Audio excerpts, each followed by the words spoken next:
મિત્રો વૈદક વિદ્યા ચેનલમાં હું તમારું હાર્દિક સ્વાગત કરું છું. આપ સૌને મારા જય ધન્વંતરી નમસ્કાર. મિત્રો અત્યારે કફના પ્રમાણો વધતા જાય છે અને અનેક લોકોની એવી ફરિયાદો હોય છે કે કફ મટતો નથી, ગળામાં કફ ચોંટે રહે છે, ઉધરસ નથી મટતી, શરદી જેવું રહ્યા કરે છે, માથું ભારે ભારે લાગ્યા કરે છે, અડધું માથું દુખા રાખે છે, સાઇનસના મુદ્દા ઊભા થયા છે, શરીરમાં વીકનેસ આવી જાય છે, ક્યાંય મન નથી લાગતું. તો આવી પરિસ્થિતિમાં આપણે હાલતા ચાલતા એવી શું શું વસ્તુ ખાઈ શકીએ કે જેનાથી કફ ડાઉન રહે, એટલે કે તમારા શરીરમાં વાયુ, પિત્ત અને કફ આ ત્રિદોષથી આપણું શરીર ભરેલું હોય છે. જો આ સમ રહે ને તો કોઈ પણ પ્રશ્નો ક્યારેય ઊભા થતા નથી. પરંતુ આમાં જો એક પણ પ્રકારનો દોષનું પ્રમાણ વધી જાય તો એને રિલેટેડ આપણને રોગ થાય, અને એ ઋતુજન્ય છે. જેમ કે બે ઋતુનું મિલન થાય ત્યારે શરદી, ઉધરસ, તાવ આ બધું સામાન્ય હોય છે. જેની ઇમ્યુનિટી મજબૂત છે એને કશું થતું નથી, પરંતુ જેની ઇમ્યુનિટી ડાઉન છે, જે બજારમાં બધું ખાવા પીવાના શોખીન છે, Chinese, Punjabi, Mexican, Italian food, આવા બધા લોકો હાથે કરીને જેની ઇમ્યુનિટી ડાઉન કરી છે, વધારે પડતો મેંદો, કોલ્ડ ડ્રિંક્સ, પીઝા, બર્ગર, આ બધા લોકોની ઇમ્યુનિટી ડાઉન હોય એટલે એ લોકો આની ચપેટમાં આવી જાય. તો અત્યારે કફ જન્ય રોગોનો વધારો થયો છે.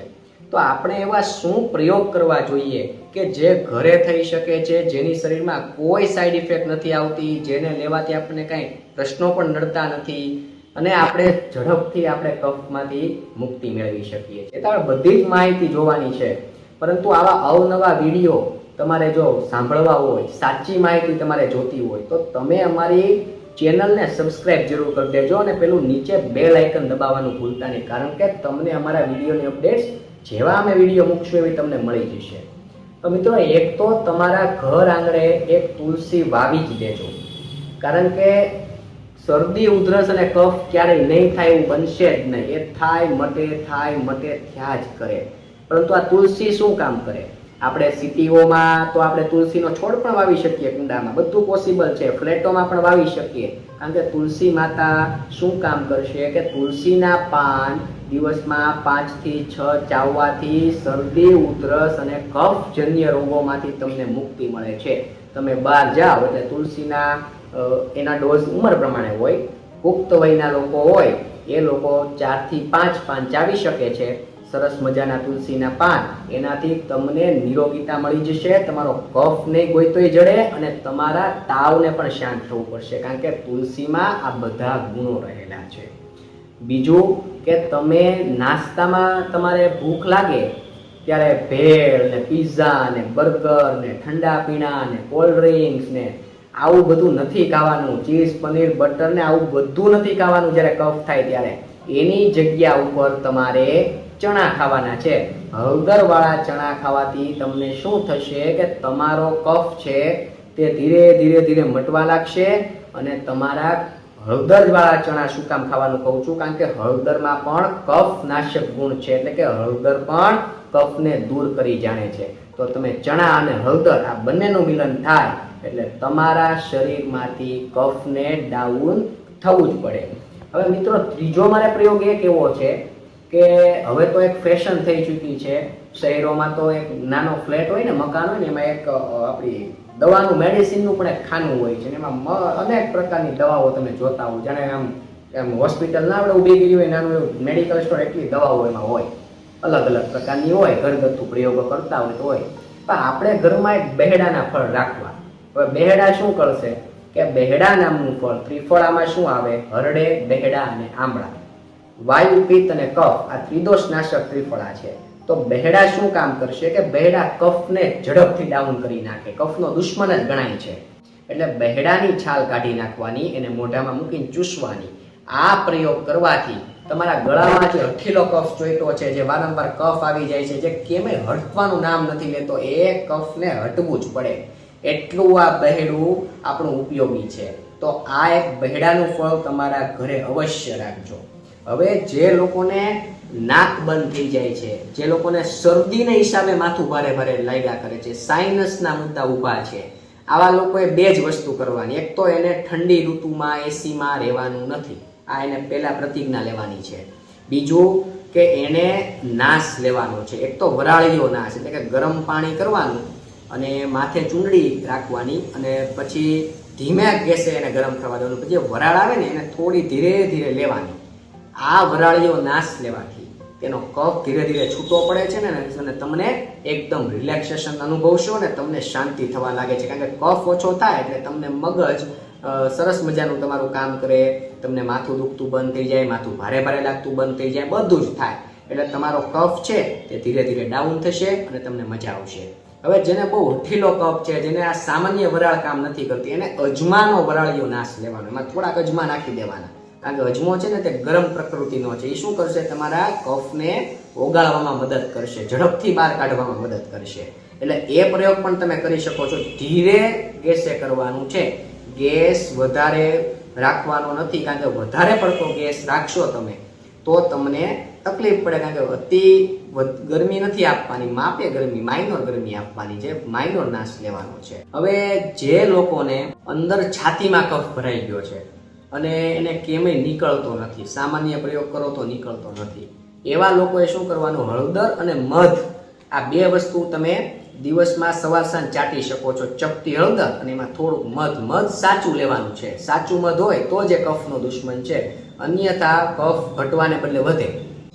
એટલે આ મધ અને હળદર આ બંને મિક્સ કરીને આંગળી દ્વારા તમે ચાટી જશો તો પણ તમને 100% કફમાંથી મુક્તિ મળશે. હવે આયુર્વેદના એક પ્રચલિત ચૂર્ણની વાત કરીએ તો સિત્તોપલાદી ચૂર્ણ આવે છે. તમે સાંભળ્યું જ હશે. દરેક મેડિકલ સ્ટોરે, આયુર્વેદિક ઔષધાલય અવેલેબલ છે ઇઝીલી. તો સિત્તોપલાદી ચૂર્ણ સાચી પદ્ધતિએ બનેલું તમને મળી જાય તો એ પણ તમે મધ સાથે સવાર સાંજ થોડુંક થોડુંક ચાટો તો પણ તમારો કફ છે તે સરળતાથી મટી જાય છે. મિત્રો, આ બધા કફના જ્યારે રોગ ઉત્પન્ન થાય ને ત્યારે આવું બધું સામાન્ય કરશો તો મટી જ જાય, પરંતુ મટે ક્યારે નહીં. હવે અગત્યનો મુદ્દો આપણે લઈએ તો આપણે બસ થોડુંક એમ કહી લ્યો ને, એટલે આપણે થોડુંક ખાંડમાં બનાવેલું શરબત પી લઈએ, પછી દિવસમાં 5-6 ચમચીથી વધારે ખાંડ ખાઈએ, પછી આપણે વધારે પડતો ગોળ ખાઈએ, વધારે પડતો ગોળ, પછી આપણે મીઠાઈ ખાઈ લઈએ, આપણે પિઝા છે, બર્ગર છે, પાઉંભાજીમાં આવે પાઉં છે, આવી બધી મેંદાની વસ્તુ ખાઈ લઈએ, આપણે બેકરીની આઈટમ ખાઈ લઈએ, આપણે કોકનો બર્થડે હોય તો કેક ખાઈ લઈએ, આપણે એસીમાં બેસી લઈએ, આપણે જ્યારે બહાર ક્યાંક અવાગમન કરતા હોય તો ગાડીમાં પણ આપણે એસી બંધ ન કરીએ ને એસી આપણી બાજુ રાખીએ. પછી આપણે ભેજવાળા વાતાવરણમાં પણ આપણે સમજીએ નહીં. આપણે એ રીતના કપડાં પહેરીએ કે જેનાથી તમારા શરીરને ઠંડી લાગ્યા કરે, ખાસ કરીને શિયાળામાં ને ચોમાસામાં. હવે આ બધું છે ને તમારા શરીરમાં કફને વધારવામાં પ્રોત્સાહિત કરે અને તમારે ભોજનમાં તો બદલાવ લાવવા જ પડશે.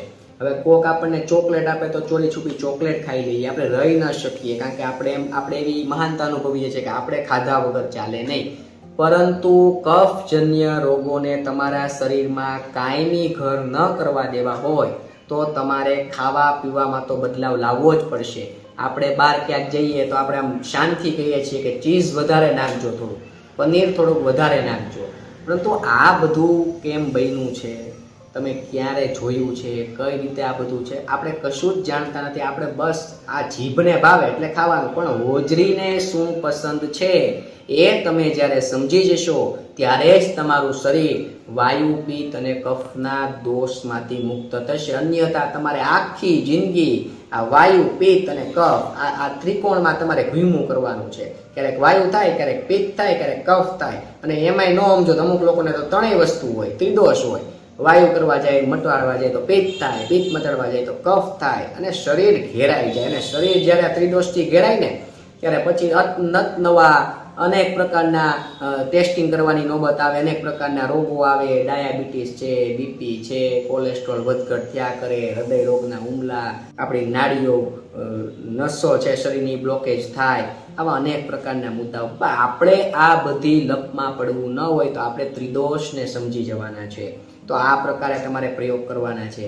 એક દિવ્ય વનસ્પતિ છે ભોરીંગણી, એના વિશે તો મારે સ્પેશિયલ વિડીયો બનાવવાનો છે, ટૂંક સમયમાં બનાવીશ કે આ ભોરીંગણી તો કફનો ખૂબ જ મોટા પાયે દુશ્મન છે અને તમારા કફને એક શરીરમાં પ્રવેશવા જ ન દે એટલું તમારું રક્ષણ કરે આ ભોરીંગણી.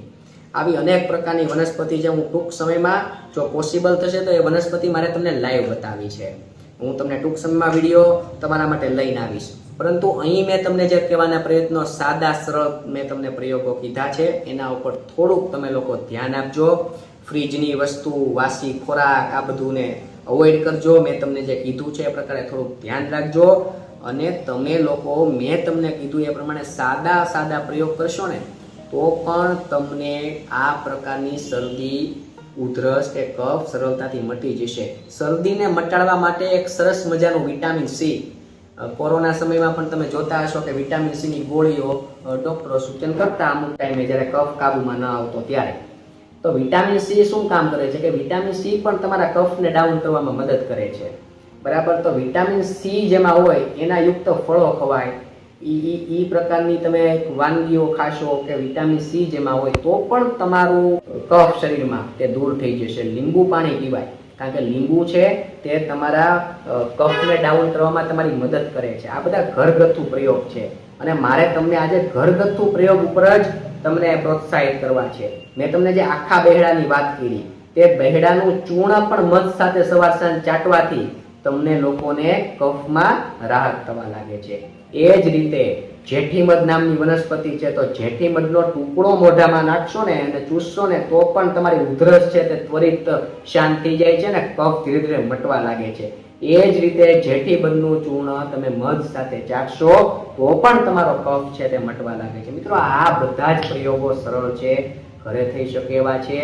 તમે તમારી તાસીરને સમજજો. તમને કેમેય તમારા ઉધરસ કાબુમાં ન આવતી હોય તો તમે બહેડાનો તો પ્રયોગ અવશ્ય કરજો, અને તમને ગળામાં કફ ચોટેલો હોય ને તો પણ બહેડાનો પ્રયોગ અવશ્ય કરજો. એનાથી તમને 100% ફાયદો થશે. આપ સૌને મારા પ્રણામ. જય ધન્વંતરી.